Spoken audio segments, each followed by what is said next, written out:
গল্পের শুরুতে দেখা যায় আনন্দী আর আদি রূপায়ণের ব্যাপারে যে প্রমাণগুলো জোগাড় করেছিল সেটা পেনড্রাইভের মধ্যে ভরে বের হয়ে যায়। আর তখন আদি বলতে থাকে, এই নিন, এটার মধ্যেই সবকিছু আছে। আনন্দী বলে ইচ্ছে করছে মেডিনেসটা গিয়ে একদম এটা সবার সামনে কুকীর্তিটা মানে জামাইবাবু কুকীর্তিটা ফাঁস করে দিই, সবার সামনে গিয়ে এটা দেখাই। থ্যাংক ইউ স্যার, এটা যে একটা কত বড় প্রমাণ। এই বলে যখনই ধরে রাখে ঠিক তখনই দেখা যাবে আকাশ আনন্দীর ভাই এসে দৌড়ে সেটা নিয়ে চলে যায় আর মাথায় কালো একটা মুখোশ পরা ছিল। এরপর আনন্দী আদিও তার পিছে লাগে কিন্তু তাকে কিছুতেই ধরতে পারে না, একটা মোটর বাইক নিয়ে সেখান থেকে পালিয়ে চলে যায়। অন্যদিকে দেখা যাবে সে ব্যান্ডার রূপায়ণকে কল করে আর তখন বলতে থাকে, দেখুন স্যার, এরকম চললে কিন্তু আমরা কাজ করতে পারবো না। আর তখন বলে, আরে তোমরা কি কাজ করবো, সামনের মাস থেকে তো তোমাদেরকেই বাদ দিয়ে দিব, কাজে নিব না। আর তখন বলে, আগে দেখুন আপনার কাজটা থাকে কি না। আর তখন বলে, মানে? এরপর বলে, হ্যাঁ, ওই যে আদি আদি আর তার বউ, মনে হলো তো তার বউ, সে এসে এখানকার সমস্ত কিছু দেখে নিয়ে গেছে আর ভিডিও রেকর্ড করে নিয়ে গেছে। যা শুনে অবাক হয়ে যায় সুপায়ন আর খুব বেশি ভয় পেয়ে থাকে। দেখা যাবে আকাশ মোটরসাইকেল নিয়ে একটা জায়গায় এসে দাঁড়ায় আর সেই পেনড্রাইভটা বের করে বলতে থাকে, আনন্দী, তুই জানিস না যে আমি কত বড় কাজ করতে পারি আর কি আমি। এই বলে আনন্দী আর আদি যখন ছদ্মবেশ নিচ্ছিল তখন যে দেখছিল সেই সমস্ত কিছু মনে করতে থাকে আকাশ।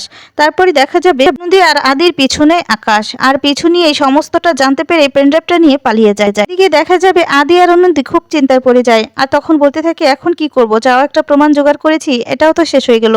ঠিক তখনই ঠাম্মি ফোন করে আর তখন আনন্দী বলতে থাকে, ঠাম্মি অনেকক্ষণ ধরে ফোন করে যাচ্ছে, কেন ফোন করে যাচ্ছে বলুন তো? আচ্ছা রিসিভ করে দেখি। এই বলে ফোনটা রিসিভ করে জানতে পারে রান্না ঠাকুর সেটাও পালিয়ে গেছে। তখন অবাক হয়ে যায় আনন্দী। এরপর আদি জিজ্ঞেস করতে থাকে যে কি হয়েছে আনন্দী? তখন বলে, ওই যে রান্না ঠাকুর ওটাও পালিয়ে গেছে, যাও ওটাকে দিয়ে কিছু একটা করা যেত, তাও সবকিছু শেষ হয়ে গেল। এভাবে আমরা আর কি করব বলুন, আমাদের হাতের সমস্ত প্রমাণগুলোই তো চলে গেল। আচ্ছা ওই রান্না ঠাকুরটা গিয়ে সবকিছু বলে দিয়েছে এমনটা হয়নি তো যে সুপায়ন মানে জামাইবাবু আবার জেনে সমস্ত কিছু করেনি তো এই পেনড্রাইভটা নেওয়ার জন্য? বলে, না না, এত শর্ট টাইমে এটা কি করে পসিবল? তাছাড়া আমরা যে এভাবে ছদ্মবেশ নিয়েছি এটা কিভাবে জানলো, এটা কেউ জানবে কি করে? আনন্দী বলে, সেটাই তো কথা। এদিকে দেখা যাবে সুপায়ন তো খুব চিন্তায় পড়ে যায় আর তখন বলতে থাকে, আনন্দী এভাবে আমাকে বোকা বানালো, এভাবে আর আমি কিছুই বুঝতে পারলাম না। এটা যখন ভাবতে থাকে ঠিক তখনই দেখা যাবে আদির কাকাই আর আদির বাবা চলে আসে, এসে বলতে থাকে সুপায়ন। আর তখন বলে, হ্যাঁ। সুপায়ন তো খুব বেশি ভয় পেয়ে যায়, মনে করতে থাকে যে হয়তো বা জানতে পেরে গেছে। আর তখন আদির বাবা বলছে, আরে সুপায়ন, একটা সুখবর আছে। তখন বলে, কি? এরপর বলে, মেডিনেস 2025 সালে অ্যাওয়ার্ড পেতে যাচ্ছে, এতে তো তোমারও কিছু না কিছু অবদান রয়েছে তাই না? আমাদের সব থেকে খুশির দিন, তুমি তো পার্ট আছো তাই না? আর তখনই দেখা যায় সুপায়ন বলতে থাকে, আর পার্ট? এদিকে আমার সবকিছু পার্ট হয়ে যাচ্ছে। আর তখন আদির বাবা বলে, কি বললে সুপায়ন, কিছু বললে? তখন বলে, না না, ঠিক আছে। এরপরে দেখা যাবে নার্স সকলেই চলে এসেছে, সে তখন বলতে থাকে কংগ্রেচুলেশন। আর তখন সবাইকে বলতে থাকে যে আজকে তো খুব খুশির একটা দিন তাই না স্যার? সেই আনন্দে কিন্তু আমাদেরকে কিছু একটা দিতে হবে, বড় একটা সম্মান, আর আমরা কিছু পাবো না? তখন বলে, হ্যাঁ হ্যাঁ, হবে হবে, সব কিছু হবে।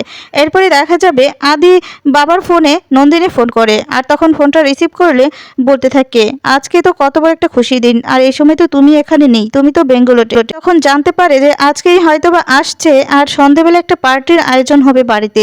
এরপর আদির বাবা বলে, আজকেই? আর তখন বলে, আচ্ছা ঠিক আছে। বলে, সুপায়ন সবকিছু অ্যারেঞ্জ করো আমার বাড়িতে। এই বলে পিছন দিকে ঘুরেই দেখতে পায় যে সুপায়ন আর সেখানে নেই। আর তখন বলে, কি ব্যাপার, সুপায়ন এভাবে চলে গেল কিছু না বলেই? আর তখন অন্যদিকে আনন্দী আর আদি খুব চিন্তায় পড়ে যায়। তখন বলে, এ কি হলো স্যার বলুন তো, একেবারে তীরে এসে তরি ডুবে গেল যে? আদি বলে, সেটাই তো বুঝতে পারছি না, কেন যে আমি ওভাবে পেনড্রাইভটা হাতে নিলাম আর একটা কপি করেও রাখলাম না। আনন্দী বলে, কিন্তু এভাবে পেনড্রাইভটা কে নিয়ে গেল? এদিকে দেখা যাবে আনন্দীর ভাই আকাশ বাড়িতে এসে সেই ভিডিওটা দেখতে থাকে আর দেখতে পায় যে জামাইবাবুর ব্যাপারে সমস্ত কিছু। আর তখন বলে, ও এই কাহিনী, তাহলে এর জন্যই আনন্দী এটাকে এত যত্ন করে মানে এত কিছু জোগাড় করলো, তাহলে তো আমাদের এদিকে লাভ হচ্ছে। এই ভিডিওটার জন্যই আমি 5 লাখ টাকার দাবি করব। এই বলে দেখা যাবে সুপায়নকে ফোন করবে সেটাই ভাবতে থাকে। অন্যদিকে দেখা যাবে সুপায়নের কিছুতে ঘুম আসছে না, সুপায়ন খুব চিন্তায় পড়ে যায় আনন্দী সেই ভিডিওটার কথা শুনে। তারপরে দেখা যাবে এদিক ওদিক ঘুরতে থাকলে তখন আদির বোন জিজ্ঞেস করি যে কি হয়েছে তোমার, তুমি ঘুমাওনি এখনো? এরপর বলে, না না, তুমি শুয়ে পড়ো, কোনো সমস্যা নেই। তারপরে একটা ফোন আসে আর বলে, কি গো, কে ফোন করেছে? তখন বলে, আননোন নাম্বার, এখন রিসিভ করবো না এত রাতে, আচ্ছা তুমি শুয়ে পড়ো। এই বলে শুয়ে পড়ে ঠিক তখনই একটা মেসেজ আসে, আর মেসেজে লেখা থাকে যে আপনার ভিডিও আছে আপনার ব্যাপারে, এখানে আপনি ফোনটা এক্ষুনি রিসিভ করুন। এই বললে ফোনটা রিসিভ করে, আর তখন বাহিরে গিয়ে কথা বলতে থাকে। এরপর আকাশ বলতে থাকে যে আপনার সমস্ত কুকীর্তির ভিডিও আমার কাছে আছে, আপনি যদি এটা নিতে চান তাহলে 5 লক্ষ টাকা দিতে হবে। আর তখন বলে, এ কি 5 লক্ষ টাকা কি হাতে চিরে চিরে মোয়া যে দিয়ে দিব, চাইবো আর দিয়ে দিব?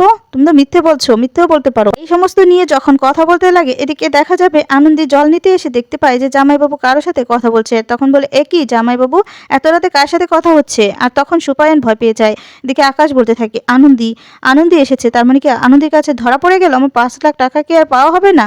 এই বলে এরপর এদিকে দেখা যাবে ফোনটা কেটে দেয় সুপায়ন। আর তখন ওদিকে আকাশ বলতে থাকে, মুখের ওপর এভাবে ফোনটা কেটে দিল। আর তখন আকাশের বউ বলতে থাকে, তুমি বুঝতে পারছো না, যদি ফোনটা কেটে না দেয় তাহলে তো ধরা পড়ে যাবে, আর ধরা পড়লে তো আমাদেরও লস, আমরা তো 5 লক্ষ টাকা পাবো না। তখন বলে, হ্যাঁ ঠিক বলেছো, তোমার বুদ্ধি আছে বটে।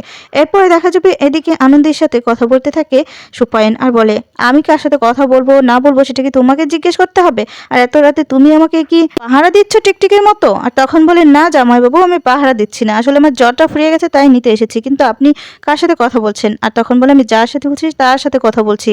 এরপর বলে, শোনো আমি একজন ডাক্তার, হ্যাঁ রাত বিরাতে আমার অনেক ফোন আসতে পারে, তাই বলে তুমি আমার পিছে লাগবে এটা হতে পারে, তুমি একটা পাতি নার্স, সেটা বুঝবে কি করে? এই বলে সেখান থেকে চলে যায়। তখন আদিও আসে, আদিকে তখন আনন্দী বলতে থাকে, জামাইবাবু এত কনফিডেন্ট স্যার কিসের জন্য? তখন বলে আদি, যে কি বললো কথা বলে কি বুঝলে? পয়েন্ট মালটাকে নিজে করে নিয়েছে তো। আনন্দী বলে, ফোনে কার সাথে একটা ভিডিও বলে কথা বলছিল। আমি বলি কি স্যার, জামাইবাবুর উপর না আমাদের কড়া নজর রাখতে হবে, হলে কখন গোল দিয়ে দিবে আমরা ধরতেও পারবো না। এদিকে দেখা যাবে আদির বাবা সকাল হতেই সবাইকে বলে দেয় যে আমাদের বাড়িতে আজকে সন্ধ্যাবেলা একটা পার্টির আয়োজন হচ্ছে। আর বিজয়া, এই পার্টিটা কতটা গুরুত্বপূর্ণ নিশ্চয়ই বুঝতে পারছো। তোমরা সন্ধ্যে 6টার মধ্যে রান্নাবান্না শেষে ঘরে ঢুকে যাবে, কেউ যেন এই পার্টিতে না আসে, এটাই আমার শেষ সিদ্ধান্ত।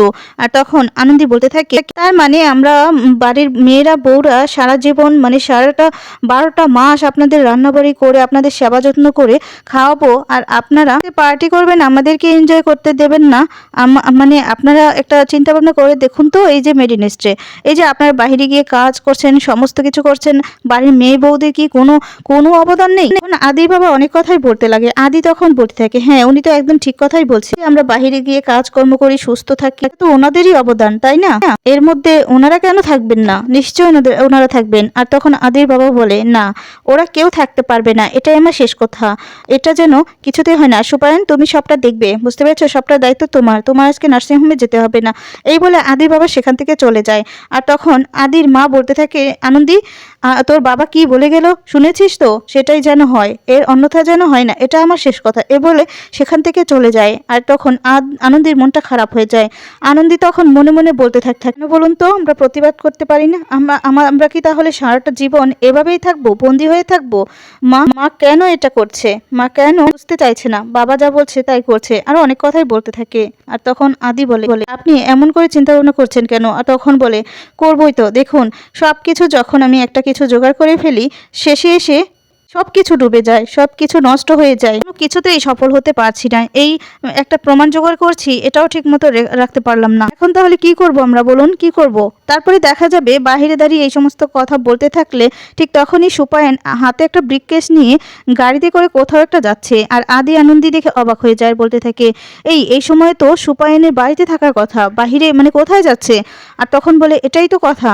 আর তখন বলতে থাকে যে আনন্দী এখনো দাঁড়িয়ে থাকবেন, চলেন। এই বলে সুপায়নকে ফলো করতে থাকে। আর সুপায়নকে ফলো করতে করতে কিছুতেই সুপায়নকে ধরতে পারে না। সুপায়ন আকাশকে ফোন করে বলতে থাকে, আমি তোমাকে একটা লোকেশন বলছি, সেই লোকেশন অনুযায়ী চলে আসো।